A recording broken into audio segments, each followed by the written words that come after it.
Ang mga kwento ng pag-ibig, kwento ng buhay, at kwento ng pag-asa dito sa Barangay Love Stories. Love story. Which is really well hidden. That is why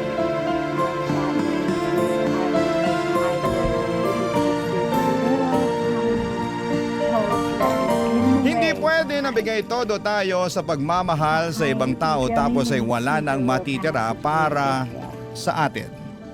Kaya nga dapat ay ibalanse natin at unahin nating mahalin ang ating sarili upang makapagbahagi tayo ng pagmamahal sa iba.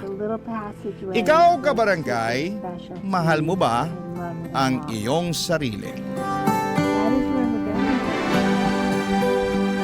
Dear Papa Dudut, good day po sa inyo at sa mga kabarangay nating nakikinig sa Barangay Love Stories. Sobra talagang nakaka-addict ang bawat episode na tinatampok ninyo. Kaya naman nag-decide na po akong sumulat din at magpadala ng aking kwento. Pero bago ang lahat ay magpapakilala muna ako. Tawagin niyo na lamang po ako sa pangalang Norman. 35 years old at taga Malolos, Bulacan. Kung ilalarawan ko po ang aking sarili ay proud kong sasabihin na isa akong masipag na anak, mapagmalasakit na miyembro ng pamilya at talaga namang bigay todo. Ang motto ko kasi ay lahat kakayanin para sa mga mahal ko sa buhay. At kung tatanungin ninyo mismo ang nanay Mirna ko, ay papatunayan niyang nagsasabi ako ng katotohanan.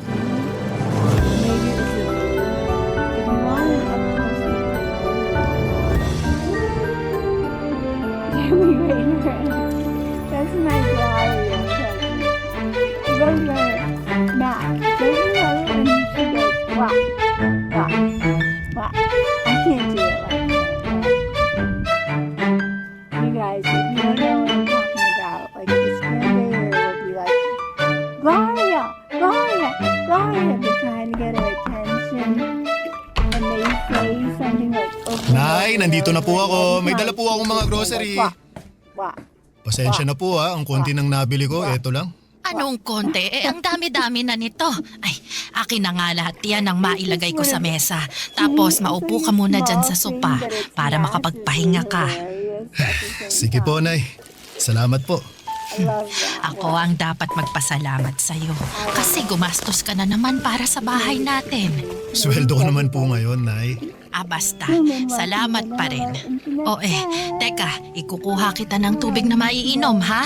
Mukhang uhaw na uhaw ka na dyan. Medyo nga po eh. Sige po, salamat po. Quick and so sharp and so funny. He loves your hair. It's awesome. Nak, malamig yan para mapatid uhaw mo. Inumin mo muna. Sige po, salamat, Nay. How are you? Did I see you're in New Zealand? Sarap ng tubig. Where are you? Tanggal now? uhaw ko dun, Where in the world is Nako, kawawa naman tong anak ko. Ang dami-daming binuhat. Kaya ko naman po, Nay. Kahit na. Ay, kumain ka na ba? Kung hindi pa, nagluto ako ng paborito mong ulam doon. Yung sarsyadong tilapia. Nako, dinamihan ko na yung itlog at kamatis kasi alam kong gustong-gusto mo yan. Oh, wow, ang sarap naman, Nay. Masarap talaga yon kasi punong-puno rin yun ang pagmamahal ng isang ina. Paano? Ipaghahain na ba kita, anak? Nako, mamaya na po, Nay. Gusto ko munang umupo rito sa sofa para naman malapat ko sandali yung puwet at likod ko.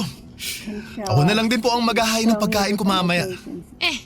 Ayaw mo ba na asikasuhin kita? Siyempre gusto ko po, pero chillax na lang po muna kayo dyan. Ako na bahala sa sarili ko. Kakain din naman po ako maya-maya. Teka, may ibibigay po pala ako sa inyo, Nay. Kunin ko lang po wallet ko, ha?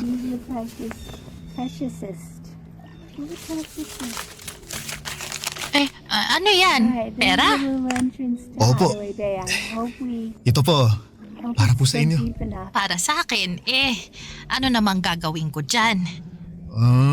Pambayad po sa tubig at saka sa kuryente. O bakit parang ang dami naman yan? Magkano lang naman yung tubig at kuryente natin rito, anak? Yung sosobra po dyan, ma, sa inyo na.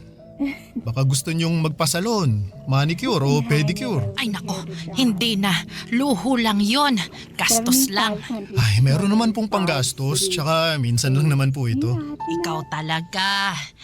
Siyempre, nahihiya ang nanay mo kasi baka wala ka ng pera dyan pang gastos.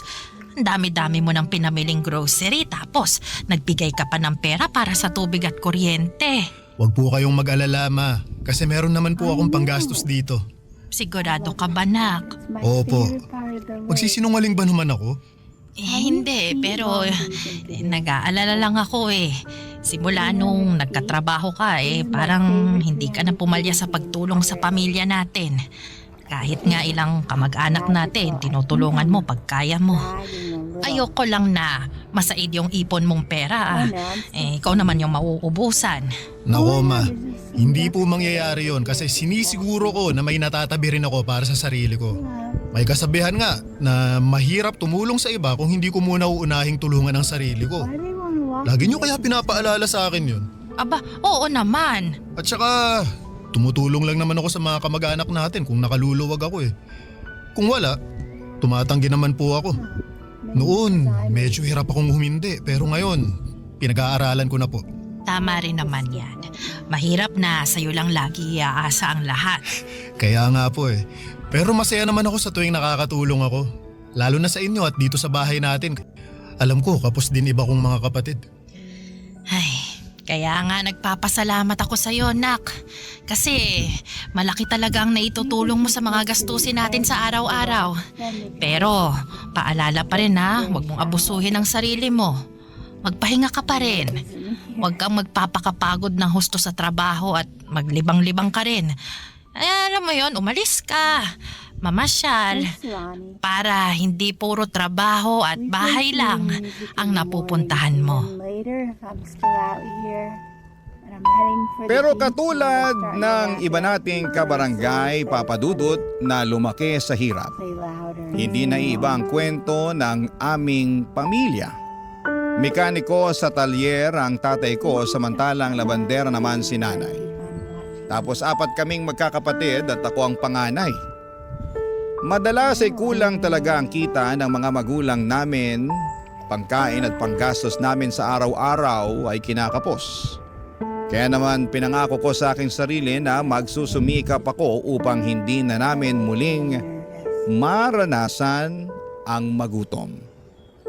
Kaya naman binuhos ko talaga ang panahon ko sa pagtatrabaho. Sa katunayan ay hindi pa ako nakontento sa pag-oopisina. Dahil tuwing day off ko ay rumaraket pa ako sa food business ng kaibigan ko bilang kosinero. Dahil sa pagiging abala ko ay nakalimutan ko na ang aking buhay pag-ibig.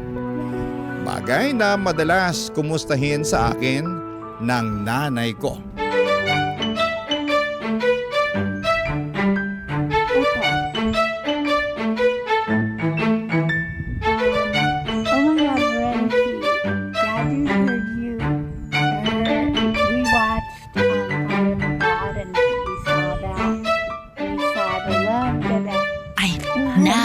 Pwede ba kitang matanong? Sige po, ma. Ano po yun? Ilang taon ka na nga ba ulit? 34 na po ako ngayon taon. Bakit po? Lagpas na pala sa kalendaryo yung edad mo. Pero ni isang babae, wala ka pang nababanggit o pinakikilala sa akin na nililigawan mo. Nak, may bala ka pa bang mag-asawa? Siyempre, ma, meron po. Kailan mo naman bala? Kasi nagkakaedad ka na. Nung panahon namin, ganyang edad, may 5 ng anak. Ay, iba naman po yung panahon nyo sa panahon natin ngayon. Saka sa totoo lang, wala po akong oras makipag-date dahil busy ako sa pagtatrabaho. Oo nga Kahit day off mo doon ka naman sa kaibigan mong si Tio pumapasok. Wala ka ng pahipahinga. Masaya naman po ako na marami akong ginagawa Saka nakakapagpahinga naman po ako Pero wag mo pa rin kalimutan mag-love light. Kasi baka magulat ka na lang, tumanda ka ng binata. Ma naman, wala naman po sigurong problema kung tumanda akong binata, di ba? Wala nga, pero masarap pa rin yung meron kang sariling pamilya at saka mga anak. Oo, mahirap ang buhay pero naniniwala naman ako na gagawin mo ang lahat para itaguyod yung pamilyang bubuuin mo eh. Malaki ang tiwala ko na magiging mabuti at responsable kang padre de pamilya. Sige po, Ma. Is like Kapag meron na po akong natitipuhang babae, kayo po ang unang makakaalam. Abay, dapat lang kasi nanay mo ako. Ako ang dapat una mong pagsabihan dahil kung hindi magtatampo ako. Oh my gosh, we're not here luckily.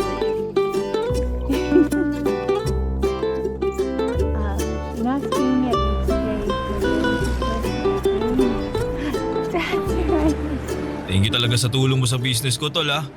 Laking luwag lalo kapag may tauhan ako na hindi pumapasok eh. Kung pwede lang talaga na dito ka na lang sa akin magtrabaho kaso It's kind kayang pantayan ang daily rate mo eh. Oo, kasi kapag dito na ako papasok, ay malulugi ka sa akin. Ewan ko sa'yo. May iba tayo. Wala ka pa rin bang nililigawan, bebot? Nako, tol. Nagugustuhan nga, wala eh. Liligawan pa kaya? Baka sakali lang naman ako na meron na. Nako, nagbabaka sakali o nakikichismis. Ganun na rin yun. Siyempre, sa ating anim na magtotropa ikaw na lang yung wala pang bebe. Ayaw naman namin tumanda kang binata kaya dapat kumilos ka na para di mangyari yun. Alam mo, tol, para kang nanay ko. Nung nakaraan lang, kinumusta niya buhay pag-ibig ko. Wala naman daw kaso maging matandang binata, pero mas masarap pa rin ang may asawa at mga anak. Totoo yan. Tignan mo ko ha. Meron akong mga anak. Wala nga lang asawa kasi hindi naging okay pagsasama namin. Pero ayos lang dahil nasa akin naman yung mga bata eh. Ayun, magulo na masaya. Iba pa rin kapag may kasama kang bata.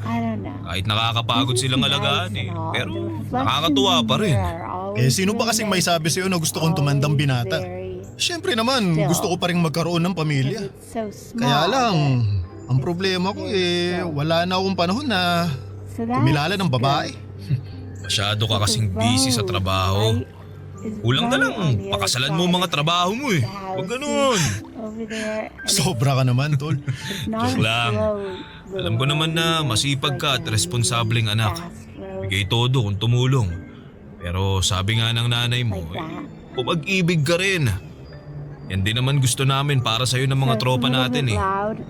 That's why this is not my favorite. Kaya nga, Hi, Big meron sana akong Welcome in. papakilala sa'yo.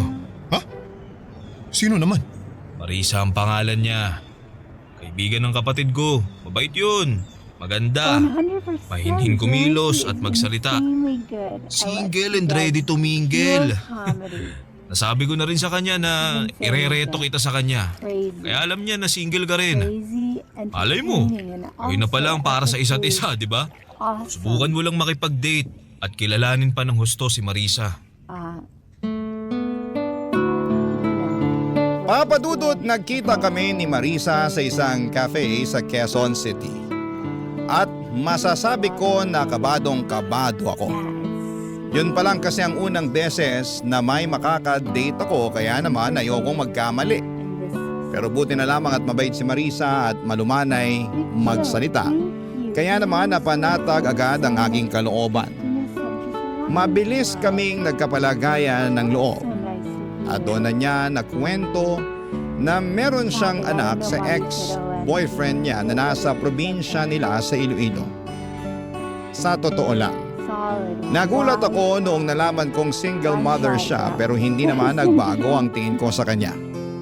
Mas sumanga pa nga ako sa kanya at tumaas ang aking respeto sa mga sakripisyo niya para sa kanyang anak. Nagpatuloy ang aming pagkakaibigan na hindi nagtagal ay nauwi na nga sa pag-iibigan. Barangay Love Stories. Barangay Love Stories. Papadudot, niligawan ko si Marisa ng 2 buwan bago niya ako sinagot. Noong mga panahong yon ay nakilala at nakausap ko na rin ang anak niya sa video call. Sa katunayan ay nagplano na nga kami ng bakasyon sa Iloilo para personal ko na itong makilala. Pasukan din kasi ng mga panahong yon kaya hindi niya basta-basta mapapaluwa sa Maynila ang bata. Pero habang hindi pa nangyayari yon ay sinabi ko kay Marisa na ipakilala ko muna siya sa aking nanay. Hindi ko pa siya naisasama noon sa bahay dahil pareho pa kaming busy sa aming mga trabaho. Pero palagi ko siyang nakukwento sa nanay ko kaya naman sabik na sabik din ito na makilala siya. Hanggang sa dumating na nga ang araw na yon.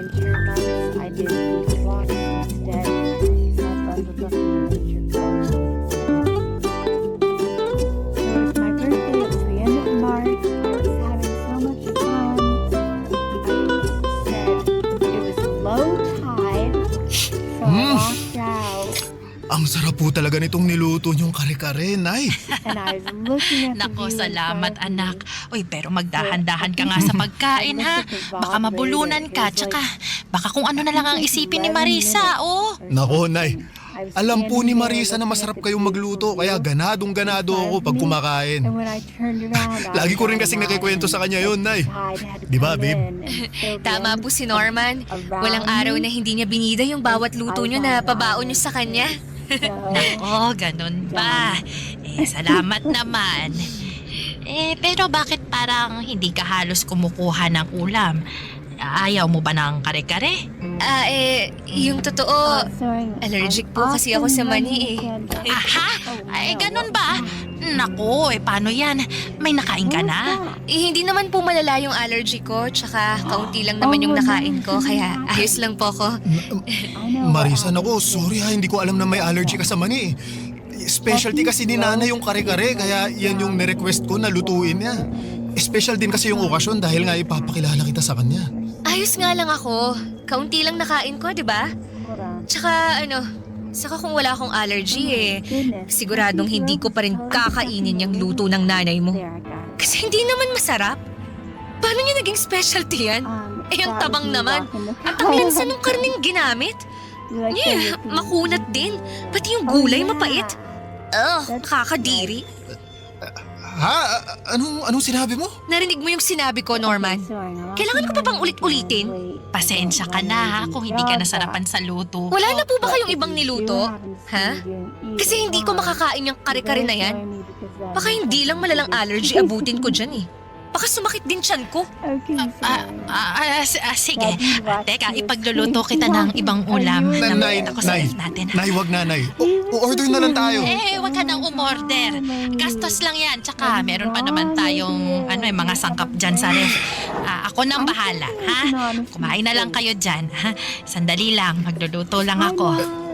Nay! Marisa, pag-usap nga tayo dun sa labas. Bakit sa labas pa? Pwede naman dito na lang sa mesa. Mamaya malamok pa dun kagadin pa ako. Please, Marisa, kahit sandali lang. Ay, nako! Kakainis ka talaga. It's just nice.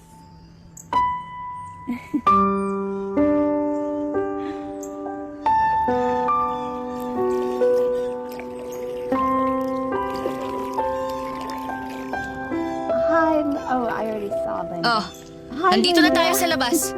Ano bang pag-uusapan natin, ha? Dalian mo kasi ayokong papakin ng lamok dito. Hindi naman malamok, masyado ka lang maarte. Anong sabi mo? Tama ba yung narinig ko? Tinawag mo akong maarte? Sorry pero sumusobra ka na kasi. At bakit ako sumusobra, Aber? Wala naman akong ginagawa sa'yo, Sa akin wala, pero sa nanay ko meron. Pinahiya mo lang naman yung luto niya, pinaghirapan niya yun. Saka saan galing yung pinagsasasabi mo kanina na hindi masarap Sarap na sarap nga ako sa pagkain kanina. Aba, anong malay ko kung na-immune na yung panlasa mo sa luto ng nanay mo? Lagi mong kinakain Malamang nasanay na yung dila mo. Ang bihira ka, ano ba kasi problema mo? Wala akong problema. Pero nag-expect lang talaga ako na mala 5-star restaurant yung luto ng nanay mo. Pero turns out, hindi naman pala. Hindi ko na nga malunok kaya tinigilan ko Kahit titigan masakit sa mata. Okay, look. Hindi naman sa nilalait ko yung luto ng nanay mo, ha? Mali ko lang din siguro Masyado akong nag-expect. Sinadya ko pa namang hindi kumain bago pumunta dito sa inyo. Kasi nga plano ko na dito kumain ng marami. Kaya lang ganun pa ang nangyari. Mali pa rin na pinahiya mo ang nanay ko. Sana sinarili mo na lang yung opinion mo. Wow! Kasalanan na palang pagiging prangka, ha? Eh kung hindi ko sasabihin ng totoo, ako naman ang kawawa, di ba? Gusto mo, magsinungaling ako sa'yo? Sabihin kong nasasarapan ako sa luto ng nanay mo kahit hindi? Hirap sa'yo, masyado kang balat sibuyas eh. Kung hindi mo kayang tanggapin yung pagiging prangka ko, buti pa maghiwalay na tayo. Everybody that says hello in the chat, it's outrageous. Papadudot, ayoko namang maghiwalay kami ni Marisa, kaya naman pilit ko siyang inunawa ng mga panahong yon. Inihingi ko na lamang siya ng pasensya sa nanay ko na nagsabi naman na ayos lang. Pero ramdam ko na labis niyang kinalungkot ang una nilang pagkikita ng girlfriend ko dahil sa pagiging prangka nito na wala naman sa lugar. Hindi nagtagal, Papadudot, ay nagkaayos naman kami ni Marisa, kaya lang ay habang umuusad ang aming relasyon ay unti-unti kong nadidiskubre ang natatagong ugali ng girlfriend ko. Taliwas po sa pagiging mahinhin at malumanay niyang magsalita. Noong una ay ang natatago niyang kaartihan na wala sa lugar at pagiging matabil ang dila. Bukod doon ay magastos din po si Marisa, Papadudut. That's what it is. That's part of it. She's young.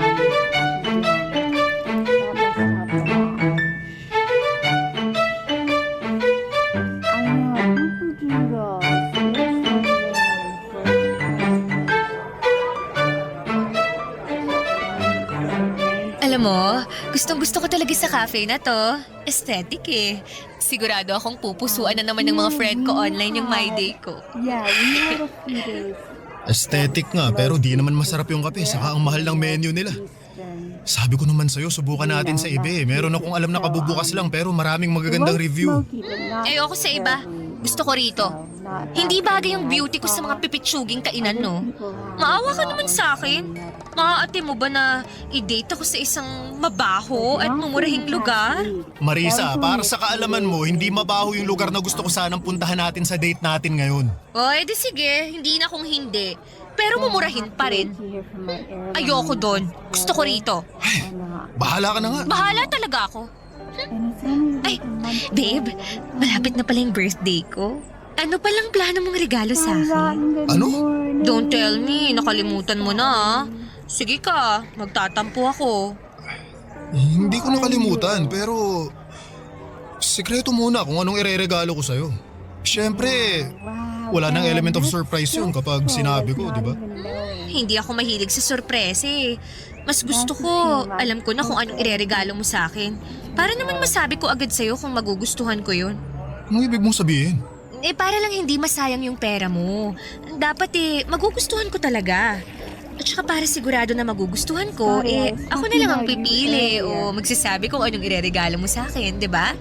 Hayaan mo na yung surprise na yan. Madali naman yung pikiin sa social media. Ang totoo, wala pa talaga akong naiisip na regalo eh. Pero hindi naman ibig sabihin nun wala akong ibibigay ha. Masyado lang kasi akong maraming iniisip nitong nakaraan, kaya... Okay lang naman. Kaya nga tinanong ko para matulungan kita eh. Alam mo kasi, marami akong gustong bilhin. Pwedeng ikaw na bumili ng iba doon para mabawasan yung nasa listahan ko. Yun na lang ang irregalo mo sa akin sa birthday ko. Does amazing just chatting and you can request songs and it's really, really a good spot at Sky Mountains. You know, Scotty, watching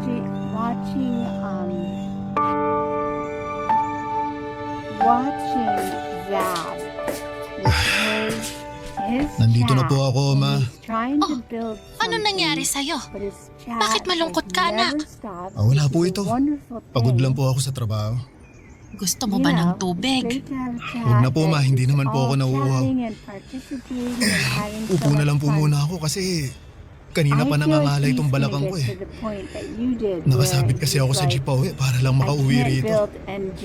Grabe, wala ako halos masakyan tapos Ang lakas pa ng ulan. Something has Ay to nako, give. bakit hindi ka na lang nag-taxi o di kaya nagrenta ng kotse That's para what makauwi happened rito? with you, right? Eh, wala na po Somebody kasi did akong this, cash like, tapos hindi ko naman I can't magamit yung tell, card ko I can't dahil keep up nasagad with ko na. that. I Wala pa can't akong do pambayad this kasi thing. sa susunod na linggo pa yung sweldo namin. Oo nga pala ma, Chloe, pasensya na po pala kasi baka hindi ako makapagbigay para sa grocery natin sa sahod ko eh. Unahin ko lang pong right, bayaran you yung gave credit up card on ko the kasi billing, baka and magka-penalty po your ako. team is fun Mahirap doing na. this, but I Ay, never saw wala namang kaso yon kasi Sorry, Ron. nandyan pa naman yung mga pinamili mo. Pero matanong ko lang ha, hindi naman sa nangingialam ako pero ngayon ko lang yata narinig na nasagad mong paggamit ng credit card mo. Tapos, naubusan ka pa ng cash eh. Hindi ka naman ganyan, nak. May binili ka ba o nanakawan ka? Hindi po ako nanakawan ma pero tama po kayo na may binili ako. Binilahan ko po ng bagong cellphone si Marisa kasi birthday niya po ngayon. Yun po kasi ang request niya eh. Tapos kumain kami sa labas kaya ayun, naubos naman yung cash na dala ko. Barya na lang ang natira kaya hindi na nga ako nakapag-taxi pa uwi. Ganun ba? Ay, buti na lang ligtas ka pa rin na nakarating dito sa atin, nak. Di bale, sa susunod, siguraduhin mo na lang na may ititira ka pang pamasahe. O di kaya, kapag wala ka na talagang pera dyan, di tawagan mo ko. Sasabihan ko yung mga kapatid mo na pahiramin ka ng pera. Yung isesend nila gamit yung ano ba yon, e-wallet para meron kang magamit. Opo ma, salamat po ha. Wala yun, anak. Oh, sige na, kumain ka na doon para naman makapagpahinga ka na pagkatapos.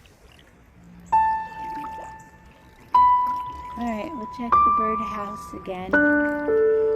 Papadudot hiyang-hiya ako sa nanay ko ng mga panahong yon. At bagaman sinabi niya na wala namang kaso kahit magkano lamang ang ilaan ko para sa bahay namin ay hindi pa rin mawala sa akin yung pakiramdam na nagkulang ako. Sa kabilang banda ay ayoko namang makaramdam ng pagsisisi na mas inuna kong bilhin ang birthday gift ni Marisa up to the point na nagipit na ako.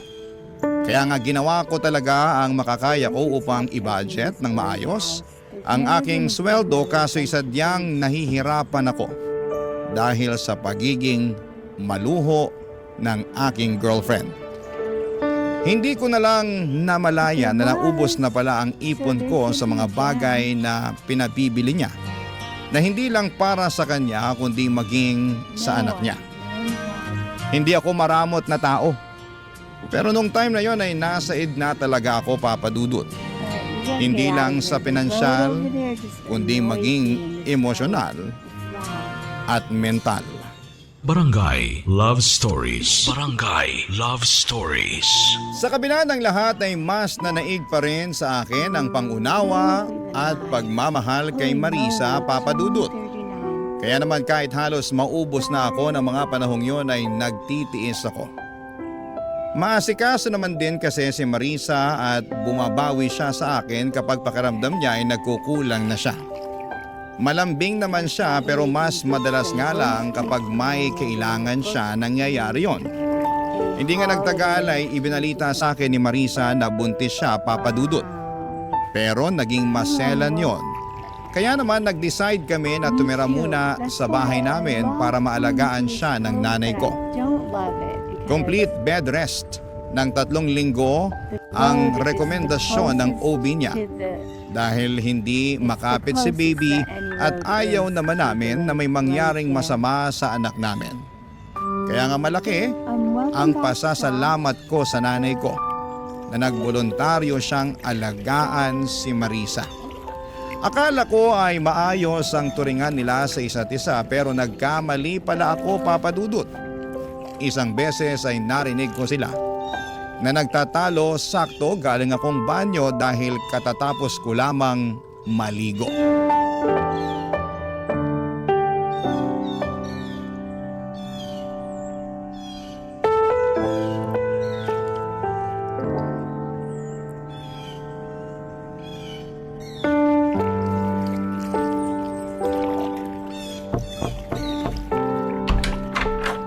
Marisa, tulog ka na ba?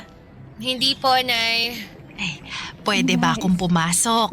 Kukunin ko lang yung mangkok na pinaglagyan ko ng lugaw. Sige po. Baby skunks. They were so cute. Hala, She was Nak, farther away from bakit them yata than parang hindi mo naman kinain tong lugaw? Wala naman kasing lasa, tsaka nakakasuka. Ay, paano nakakasuka maayos naman at malinis yung pagkakaluto ko dyan. Tsaka, may lasa yan. Tinikman ko yan kanina Sa wala nga akong nalalasahan Alam nga namang ipilit kong sabihin na meron kahit wala, di ba?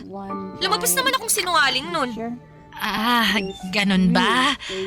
Pasensya na ha. Baka nagkamali lang talaga ako. Hoy, Marisa, bakit mo sinisigawan ng nanay ko? Hindi ko sinisigawan ng nanay mo. Nag-uusap lang kami. Anong hindi? Ang taas ng boses mo, saka dinig na dinig ko dun pa lang sa banyo. Kaya nga tinapos ko na yung paliligo ko para labasin na kayo. Hindi ko nga sabi sinisigawan yung nanay mo. Masyado ka namang OA Pinagsasabihan ko lang siya na hindi masarap yung lugaw na niluto niya para sa akin. Tsaka, bakit ba siya panipakain sa akin ng lugaw? Wala naman akong sakit.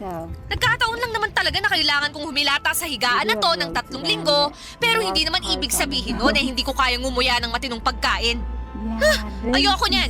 Hindi ako nabubusog dyan tapos ang tapang pa. Marisa, pwede mo namang sabihin ng maayos sa nanay ko Hindi yung ganyan na pinagsasalitaan mo pa siya ng hindi maganda. Teka nga, abogado ka ba ng nanay mo? Anong sinabi mo? Lagi mo na lang kasi siyang pinagtatanggol imbis na ako ang kampihan mo. Baka nakakalimutan mong partner mo ko at magiging nanay na ng anak mo. Siyempre hindi ko nakakalimutan yun, pero nanay ko pa rin yung binabastos mo. Anong binabastos pinagsasasabi mo dyan? Alam mo sumusobra ka na ha? Ma, magsalita naman kayo. Sabihin yung hindi ko kayo binabastos. Hindi naman ako binabastos ni Marisa, anak. Anong hindi? Dinig na dinig ko nga mga pinagsasasabi sa inyo ng babaeng yan. Hindi na niya kayo nirespeto. Hoy Marisa, nanay ko pa rin yung kausap mo At wala kang karapatan na bastusin siya. Wala ka ba nanay? Ano bang klaseng tanong yan? Sino nag-aalaga sa anak ko kung wala akong nanay, di ba? Meron naman pala, pero ganyan mo ba kausapin at pakitunguhan ng nanay mo? Hindi. Nanay ko yun Kung ganon, matuto ka ring igalang ang nanay ko kasi parang ako na rin yung hindi mo nirespeto sa tuwing binabastos mo siya. Ang bait-bait ng nanay ko pero hindi ibig sabihin pwede mo na siyang abusuhin. Ni minsan hindi kanya pinatulan. Siya pa nga madalas humingi ng pasensya matapos mo siyang tarayan, di ba? Sana dun man lang maisip mo na nakakabastos ka na. At kung kaya mong irespeto ang nanay mo, sana gawin mo rin yun sa nanay ko. Norman, hindi naman siguro sinasadya ni Marisa kaya hayaan mo na lang. Ayos lang naman ako Tingnan mo. Ayos lang naman pala sa nanay mo Pero kung makareact ka dyan, akala mo nakagawa ko ng krimen. Actually runs on the stream. Pasensya na. Pasensyahin mo mukha mo! Sabi ng OB natin hindi raw ako dapat ma-stress, pero sa'yo ako nai-stress. Isama mo pa yung nanay mong ewan. Sana talaga doon na lang ako sa nanay ko sa Iloilo umuwi. At siya na lang yung dapat na nag-alaga sa akin. Hindi kayo! Papadudot dismayado ako at nasaktan sa kung paanong pakitunguhan ni Marisa ang nanay ko. Akala ko kasi nagbago na siya pero maling-mali ako dahil hindi naman pala papadudot. Sa palagay ko nga ay mas lumala pa ang pag-uugali niya dala na rin ng kanyang pagbubuntis. Isyo na rin kay Marisa na nagbibigay ako ng ambag sa bahay namin lalo na at magkaka-baby na kami. Dapat daw ay sila na lamang ang sinusuportahan ko at hindi na ang pamilya namin. Hindi ko naman pinapabayaan si Marisa at ang magiging anak namin pero hindi ko basta-basta mapuputol ang suporta ko sa nanay ko. Kaya nga sa abot ng aking makakaya ay binabalanse ko yon. Kaso'y hindi yon maintindihan ng kinakasama ko. Pinaramdam niya sa akin at sa nanay ko kung gaano niya kaayaw yung setup namin. Paulit-ulit niya akong sinasabihan na maghanap ng marerentahan dahil kaya naman niyang asikasuhin ang kanyang sarili. Lumipas nga ang 2 buwan at naging okay naman ang baby namin kaya hindi na kailangan ni Marisa na mag-bed rest. Dahil doon ay nagpaalam siya sa akin na lalabas siya para makipagkita sa dati niyang mga katrabaho, bagay na pinayagan ko naman. Kaya lang ay meron akong nalaman na labis kong kinabigla. head for the beach.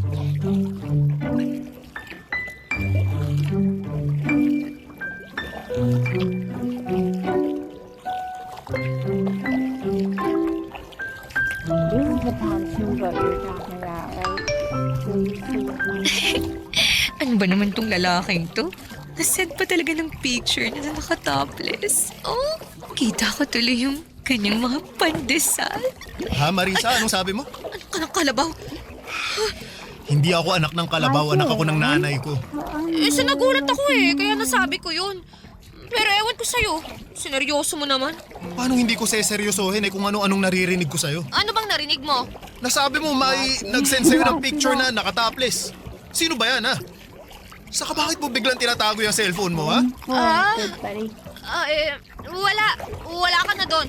Kung wala ako dun, may tinatago ka, no? Tangero ka Wala akong tinatago sa'yo. Kung wala, edi patingin ako ng cellphone mo. Akin na. Akala mo hindi ko napapansinan itong mga nakaraang araw palagi kang nakatutok dyan sa cellphone mo, ha? Narinig pa kita na may kausap ka nung isang gabi. Kaya akin na, patingin ako niyan. Gusto kong malaman kung sino ba yung kausap mo niyan. Ayoko nga. Ah, ganun. Pues aagawin ko na lang sa'yo kung ayaw mong ibigay. O ano? Kahit ayaw mo nakuha ko naman na. Norman, please sa akin yung cellphone ko. Parang awa mo na, ibigay mo na sa akin yan. Ha? Ba't ko gagawin yun? Kasi may tinatago ka na ayaw mong malaman ko? Hindi. O, ayan o. Sakto, ang daming mensahe ng kausap mo. Tingnan ko nga kung sino tong hayop na to. Norman, wag! Ano to? Bakit kayo magkausap ni Theo, ha? At bakit siya nagpapadala ng mga hubad na litrato sa'yo?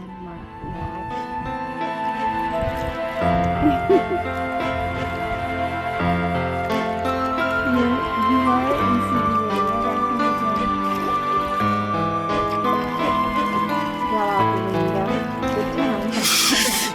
Nasaan na yung hayop na yun? Walang iya ka, Theo. Norman, wag mo nang sugurin si Tio. Ikaw! Hayop ka, Theo! Akala ko kaibigan kita pero tinalo mo ako! Dapat sa mukha mo sinusuta para makita mong hinahanap mo! I didn't know that connection. Yeah. Norman, bakit mo ako sinuntok? Nagtanong ka pa talagang ahas kaya kulang pa nga yan dahil sa ginawa niyong panloloko sa akin! Sira ulo ka, Norman! Alam mo siguro hindi masakit yung ginawa mo, no?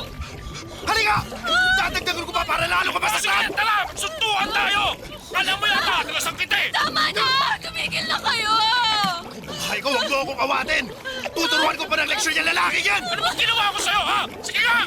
Nagtatanong ka pa rin! Eh bakit sa akin ka lang nagagalit? Eh si Marisa naman ang unang lumapit sa akin, ah! Paano hindi ako magagalit? Nakita ko yung mga hubad na litratong sinend mo sa girlfriend ko! Baka nakakalimutan mo! May kinakasama na si Marisa at ako yun! Hindi ko naman nakalimutan yon. Pero yung kinakasama mo, ang humingi ng mga picture ko na yon. Ano? Hindi totoo yan! Anong hindi totoo? Sabi mo gusto mong makita ang katawan ko kaya nag-send ako ng picture. Kaya lang nagpahuli ka naman kay Norman kaya yari tuloy tayong dalawa. Tio! Sumusobra ka na, Norman! Alam mo hindi kita papatulan, ha? Sige! Magsuntukan tayo! Para lalo kong mapatungo yung bastos mo ka! Ano ba kayo? Sinabing tama na eh! Makinig naman kayo sa akin! Huwag akong magsabihan at awatin mo kundi ang Norman na yan! Siya naman na noon ang nanunto ka! At mag-amok dito sa pamamahay ko! Meron akong dahilan kung bakit ko ginawa yun! Tinalo mo ako, Tol! Akala ko pa naman magkaibigan tayo! Tigil na kayo sa akin! Ang sakit! Marisa! Marisa! Marisa, nagdudugo ka! Ang baby ko! Ang baby ko! Tulungan niyo ako! Ang baby ko! Dalhin niyo ako sa ospital!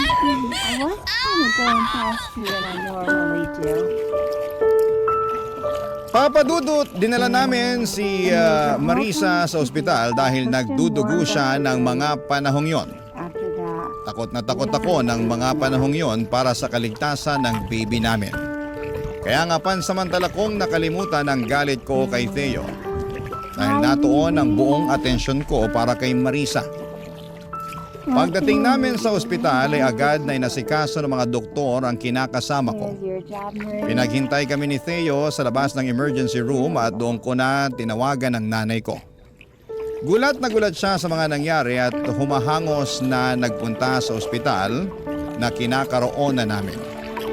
Pero huli na ang lahat dahil binalita sa amin ng doktor na nakunan si Marisa. Ibig sabihin, patay na ang baby namin.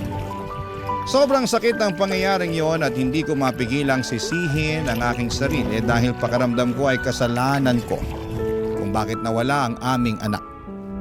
Pero mas masakit na pagkagising ni Marisa ay inamin niya sa akin na hindi ako ang ama ng sanggol na dinadala niya. Matagal na pala silang may relasyon ni Theo at may ginagawang milagro habang nakatalikod ako at hindi pa sila nakontento dahil pinaako pa nila sa akin ang bata na hindi naman nanggaling sa akin. Kaya nga noong araw ding yon ay nakipaghiwalay na ako kay Marisa at tinapos ko na ng tuluyan ng pagkakaibigan namin ni Theo. Sa kasalukuyan ay nagmo-move on ako, Papa Dudut. Tinuring ko na lamang na blessing in disguise ang redirection na nangyari at mas nag-focus na lamang ako sa aking pamilya na siyang tunay na nagmamahal sa akin. Hanggang dito na lamang po ang sulat ko. Maraming salamat. Sakaling mapili po ninyong i-ere sa Barangay Love Stories. Ang inyong kapuso at ka-barangay forever, Norman. Ako? Gigil na gigil talaga ako sa nangyayari sa kwento natin. O ikaw, kabarangay, kumukulo rin ba dugo mo? Pwede kang mag-iwan ng comment sa ating comment section.